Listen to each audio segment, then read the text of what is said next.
Hello दोस्तों, नमस्कार।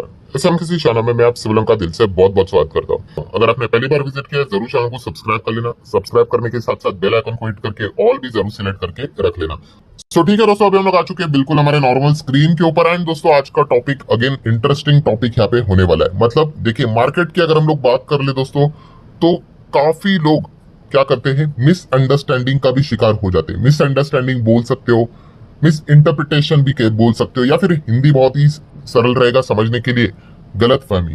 Yes दोस्तों, गलत फहमी के चलते बहुत सारे लोग क्या कर लेते हैं दोस्तों कि यहाँ पे कुछ कंपनीज में देखते हैं अरे ये चीजें है, ठीक है, एंड फिर डिसीजन लेते हैं कि चलो भाई इस कंपनी के शेयर्स को यहाँ पे बेचो, इसमें से एग्जिट कर लेते हैं। एंड बाद में बुरी तरीके से पछताते हैं। क्यों? क्योंकि जो चीजें उनको लग रही थी ये गलत है करके, तो वैसा नहीं होता है। ठीक है, आप ऊपर ऊपर से देखोगे तो आपको लगेगा कि हाँ ये गलत है, ये खराब है, निकल जाना चाहिए। बट अगेन कह रहा हूं दोस्तों, मार्केट इतना सिंपल नहीं है। ये कोई फोर्थ स्टैंडर्ड की हम लोग बात नहीं कर रहे हैं कि आप ऊपर से एक चीज देखोगे और एक सेकंड में कंक्लूजन ड्रॉ करोगे, हाँ भाई ऐसा ही है, चलो एंट्री कर लो या एग्जिट कर लो। नहीं, इसको आपको बहुत अच्छे तरीके से समझना पड़ेगा। ठीक है, एंड अगर आप उसको अच्छी तरीके से नहीं समझोगे, आप एग्जिट करोगे एंड बाद में फिर वो स्टॉक भागेगा एंड फिर आप पछताओगे। सो ऐसे कुल मिला के 7-8 पॉइंट में आपके सामने यहाँ पे रखने वाला हूँ, तो आपको अच्छी तरीके से समझ में आएगा कि कौन सी गलत फहमियों की यहाँ पे मैं बात कर रहा हूँ, गलत इंटरप्रिटेशन की यहाँ पे मैं बात यहाँ पे कर रहा हूँ, मिसअंडरस्टैंडिंग की बात करो। तो स्टार्ट करते पॉइंट नंबर 1 के साथ। अगर कोई यहाँ पे देखेगा कि अरे शेयर में, किसी भी कंपनी में, बैलेंस शीट में भारी भरकम कर्जा है, तो तुरंत उस कंपनी को कहता है कि चलो छोड़ दो करके। ऐसा नहीं होता है दोस्तों। ज्यादा कर्जा होना इज इक्वल टू कंपनी डूबेगी, ऐसा नहीं होता है। ठीक है, ज्यादा कर्जा है बट अगर कंपनी प्रॉफिट कमा रही है, ठीक है, एंड अगर उस कर्जे को पे कर पाएगी तो कोई दिक्कत की बात नहीं है। ठीक है, बहुत अच्छे से समझो, मैंने इसके पहले भी आपको यहाँ पे बताया है कि अगर एक व्यक्ति के ऊपर 1 करोड़ का कर्जा है, बट मान लो उस व्यक्ति की कमाई भी 1 करोड़ है, मान लो, तो कोई दिक्कत की बात नहीं भाई, वो व्यक्ति मैनेज कर लेगा। हाँ, बट वही अगर किसी इंसान के ऊपर 1 लाख का कर्जा है बट उसकी कमाई 10,000 है, तो भाई ऐसे व्यक्ति की तो बैंड ही बजेगी। तो ये कंपेयर मत करना, अरे सर देखो आपने वहां पे 1 करोड़ की बात की, इसके ऊपर तो 1 ही लाख है। अरे भाई उसके सामने हाथ में पैसा तो देखो। कोई रॉकेट साइंस नहीं, बहुत सिंपल सा गणित है। तो वैसे ही ये कंपनी के ऊपर अगर बहुत ज्यादा कर्जा है, 100 करोड़, 200 करोड़, 1000 करोड़, ठीक है, कमा रही है क्या कंपनी, वो देख लो। अगर कमा रही है तो कोई दिक्कत की बात नहीं। टाटा ग्रुप के ऊपर कितना कर्जा है? ठीक है, काफी लोग ये आर्ग्यूमेंट भी करते हैं कमेंट सेक्शन में, अरे सर बहुत सारे लोग अदानी ग्रुप को टारगेट करते हैं, अरे अदानी के ऊपर इतना कर्जा है, बट अदानी से ज्यादा कर्जा रिलायंस के ऊपर है, और रिलायंस उससे भी ज्यादा कर्जा टाटा ग्रुप के ऊपर है। बट रिलायंस की बात कर ले, मतलब मुकेश अंबानी की बात कर ले, टाटा की बात कर ले, कोई ज्यादा चर्चा नहीं होती। बट अदानी की चर्चा होती। क्यों होती है? क्योंकि टाटा ग्रुप के पास उतना पैसा भी है भाई, प्रॉफिट भी कमाते हैं वो। ठीक है, अदानी ग्रुप का उतना प्रॉफिट नहीं देखने को मिलता है, इसीलिए वो ज्यादा कंट्रोवर्सी में हम लोग को फंसते हुए देखने को मिल जाता है कि भाई इनके पास इतना पैसा नहीं फिर भी इनको लोन कैसे मिलता है। सो पॉलिटिक्स में हम लोग नहीं जाएंगे, बट ये चीज आपको पता यहाँ पे होनी चाहिए। ठीक है, ये पॉइंट समझो। अगर हम लोग एक एग्जाम्पल भी ले लेते हैं, टेलीकॉम सेगमेंट। अपने टेलीकॉम सेगमेंट में देख लिया वोडाफोन आइडिया की हालत क्यों खराब है, बहुत कर्जे और उनकी कमाई भी नहीं हो रही है, इसलिए तो वो फंस गया इतना बुरी तरीके से। आप एयरटेल की बैलेंस शीट देखो भाई, उनके ऊपर भी जबरदस्त कर्ज है, बट स्टॉक में कोई ज्यादा गिरावट नहीं। क्यों? क्योंकि भाई वो कमाई भी कर रहे हैं। तो ये चीज पहले समझो। काफी लोग क्या कर देते हैं, ये पॉइंट नंबर 1 था कि भाई कर्जा है बैलेंस शीट में देख लिया तो भाग लेते हैं, ऐसा मत बोलो। ठीक है, हाँ, डेफ फ्री होना ये एक एडवांटेज वाली बात है, एंड डेफ फ्री है, कर्जा जीरो है, इट डजंट मीन दैट कि भाई कंपनी आपको रिटर्न कमा के देगी। There are several penny stocks also, जहां पे आपको देखने को मिल जाएगा कि भाई वो कंपनियां डूब गई, पूरे 1000 की 10 रुपए 1 रुपए आ गई, कर्जा जीरो है करके। ठीक है, तो इतना इजी नहीं दोस्तों मार्केट को ऊपर ऊपर से सिर्फ एक लाइन पढ़ लिया, अरे कर्जा है चलो कंपनी खराब हो गई, कर्जा जीरो है तो चलो कंपनी पोर्टफोलियो भर लेते हैं, ऐसा नहीं होता है। ठीक है, तो ये हो गया पहला पॉइंट, जो कि काफी लोग क्या करते हैं, गलत वे में इंटरप्रेट यहाँ पे कर लेते हैं एंड बाद में खुद ही फंस लेते हैं। तो ये हो गया पहला पॉइंट। देन दोस्तों पॉइंट नंबर 2 पे आ जाते हैं, एंड वो है प्रमोटर। यस, कंपनी के प्रमोटर की बात कर रही है, तो मैंने काफी बार आपको सिखाया है कि प्रमोटर ने यहाँ पे माल बेचा। प्रमोटर ने माल बेचा तो भाई क्या कंपनी डूब गई, कंपनी खराब हो गई? अरे नहीं मेरे भाई, मैंने आपको सिखाया कि नहीं, प्रमोटर ने अगर माल बेचा है तो किसको बेचा है? अगर वो माल अगर बेचा है और FIs ने खरीदा है, अगर वो माल बेचा है DIs ने खरीदा है, कोई टेंशन की बात नहीं। आप बेचो 40, 50, 60, पूरी कंपनी बेचो, अगर वो इंस्टीट्यूशन खरीद रहे हैं मतलब वो कंपनी खराब नहीं है। वो प्रमोटर की चॉइस भाई, उसको निकलना है नहीं करना है कंटिन्यू। ठीक है, इंस्टीट्यूशन खरीद लेंगे, कोई दिक्कत की बात नहीं। हाँ, दिक्कत कब होती है कि प्रमोटर माल यहाँ पे बेच रहे हैं और इंस्टीट्यूशंस बोलते हैं भाई हमें भी इंटरेस्ट नहीं है और पब्लिक को जा रहा है, तो आप कह सकते हो बट नहीं, प्रमोटर ने माल बेचा सर, कुछ तो गड़बड़ है। अरे भाई ये तो देख लो सामने इंस्टीट्यूशंस खरीद रहे कि नहीं खरीद रहे। हाँ, अगर ऐसा है कि प्रमोटर भी यहाँ पे सेल करने के लिए आ रहे हो एंड बड़े इन्वेस्टर इंस्टीट्यूशंस भी बोल रहे भाई हमें भी सेल करना है, तो फिर आपका डर जायज है। बट प्रमोटर माल बेच रहे हैं, इंस्टीट्यूशंस खरीद रहे, कोई हो हल्ला मचाने की जरूरत नहीं भाई, कोई दिक्कत की यहाँ पे बात नहीं। ऐसे कितने सारी कंपनीज आपको देखने को यहाँ पे मिल जाएगी। आप बैंकिंग स्टॉक्स देख लो भाई, बैंकिंग स्टॉक में प्रमोटर कितने कम होते हैं। वैसे भी आरबीआई के रूल्स होते हैं, आप ज्यादा होल्ड नहीं कर सकते, इंस्टीट्यूशंस खरीद करके रखते हैं।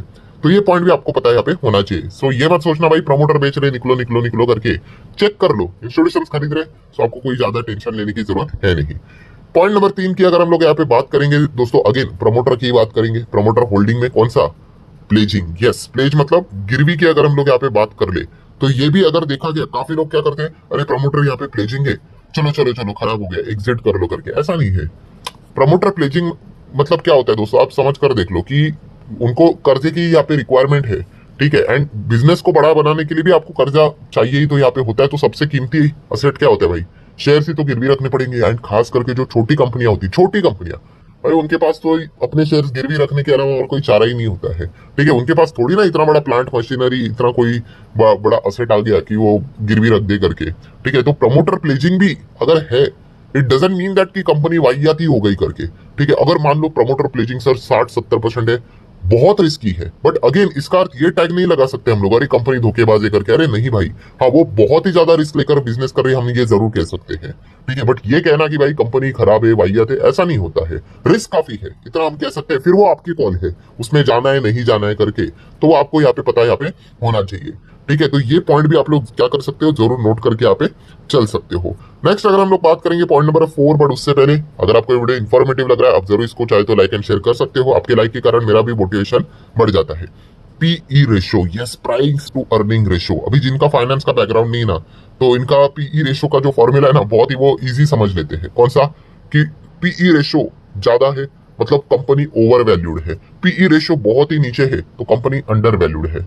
एंड उस हिसाब से मतलब अगर मान लो किसी कंपनी का पी 112 है, ठीक है, वो कहेंगे अरे भाई अवॉइड। किसी कंपनी का पी 9 है, 8 है, तो कहेंगे कि खरीदो। अरे भाई इतना सिंपल होता, आपने तो शेयर मार्केट को एक लाइन में खत्म कर दिया।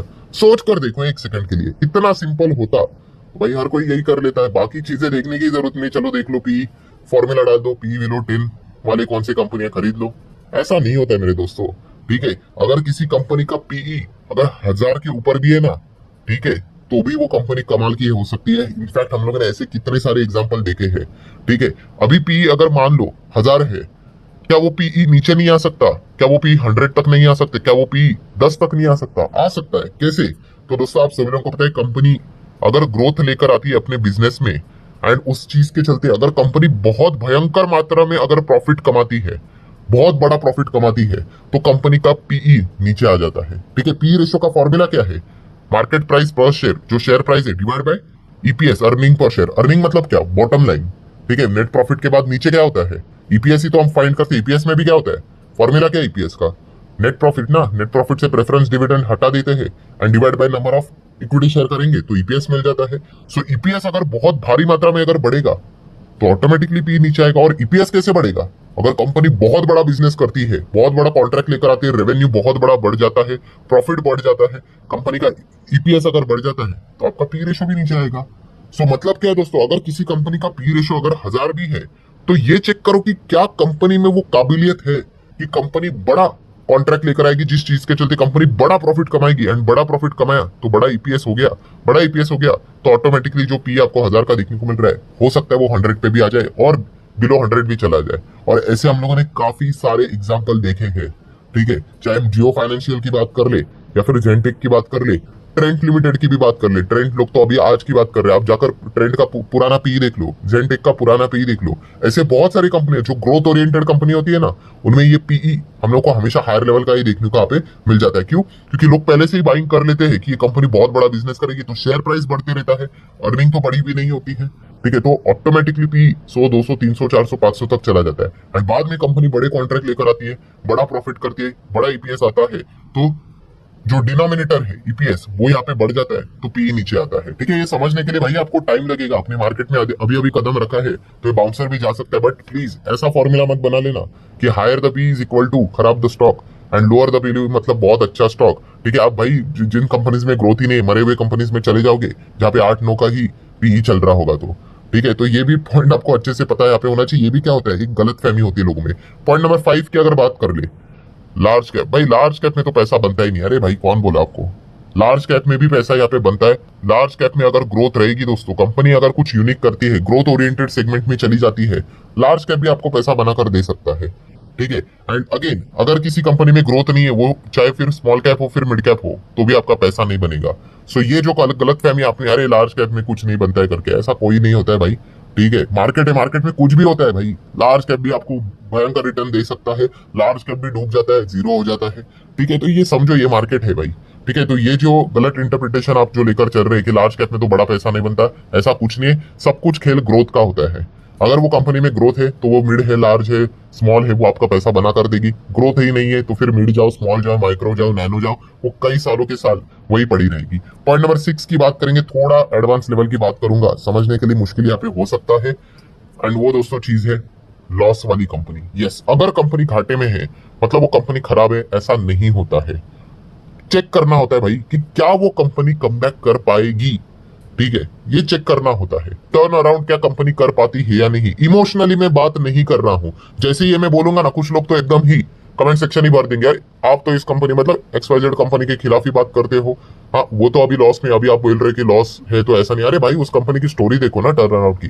कुछ टर्न अराउंड ही नहीं होगा, पूरा बैलेंस शीट खराब हो चुका होगा, मतलब लोन ही लोन होगा, प्रॉफिट ही नहीं है। तो ऐसे कंपनी की यहाँ पे मैं बात कर रहा हूँ कि वो तो डूबी जाएगी। बट अगर लॉस है इसका अर्थ ये नहीं कि डायरेक्टली बोल दो कि अरे खराब ही करके, कमबैक भी यहाँ पे कर सकती है। हमें ऐसे कितने सारे कंपनीज देख चुके हैं। ठीक है, जो कमबैक यहाँ पे कर सकते हैं, बड़ा बिजनेस कर सकते हैं, प्रॉफिट यहाँ पे ला सकते हैं। बहुत सारे स्टार्टअप कंपनियां तो भाई लॉस पे ही चलती है, तो उनका तो फोकस हम लोगों का रेवेन्यू के ऊपर रहना चाहिए।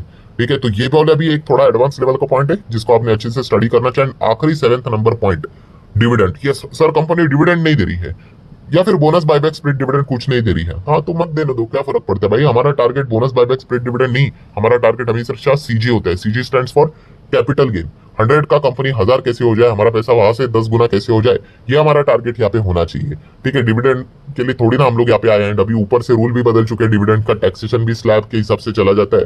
तो पुराने दिन क्या ही रहे कि डिविडेंड के पीछे भागते रहो करके। ठीक है, तो कैपिटल गेन ये आपका प्राइम ऑब्जेक्टिव होना चाहिए। कोई कंपनी अगर डिविडेंड नहीं दे रही, बोनस स्प्लिट नहीं दे रही है, इट डजंट मीन दैट कि वो कंपनी को फेंक दो करके, ऐसा बिल्कुल भी नहीं दोस्तों। कैपिटल गेन हमारा फर्स्ट प्रायोरिटी यहाँ पे रहता है एंड इसके लिए कंपनी का बिजनेस अच्छा होना चाहिए। अगर कंपनी का बिजनेस अच्छा है, दैट्स इट, हम उसमें बने रहने का, कंटिन्यू करने का, आपका पैसा बन जाएगा। ठीक है, तो ये भी पॉइंट आपको पता होना चाहिए। तो यही था दोस्तों आज के दिन का टॉपिक। जैसे मैंने कहा था कि काफी लोग क्या करते हैं, इन चीजों को मिसअंडरस्टैंडिंग, मिस इंटरप्रिटेशन और या फिर आप कह सकते हैं गलत फहमी के चलते ये डिसीजन लेते हैं कि ये कंपनियां खराब है, सेल कर दो, एग्जिट कर दो करके। तो ऐसी कोई बात नहीं है। जो चीजें मैंने आपको बताई है उसको अच्छी तरीके से स्टडी कर लेना, तो आप भी यहाँ पे गलत नहीं जाओगे। सो आशा करता हूं दोस्तों वीडियो हेल्पफुल यहाँ पे लगा होगा। तो आप चाहो तो इसको लाइक एंड शेयर कर सकते हो। मिलते हैं अगले वीडियो में, तब तक के लिए बाय बाय।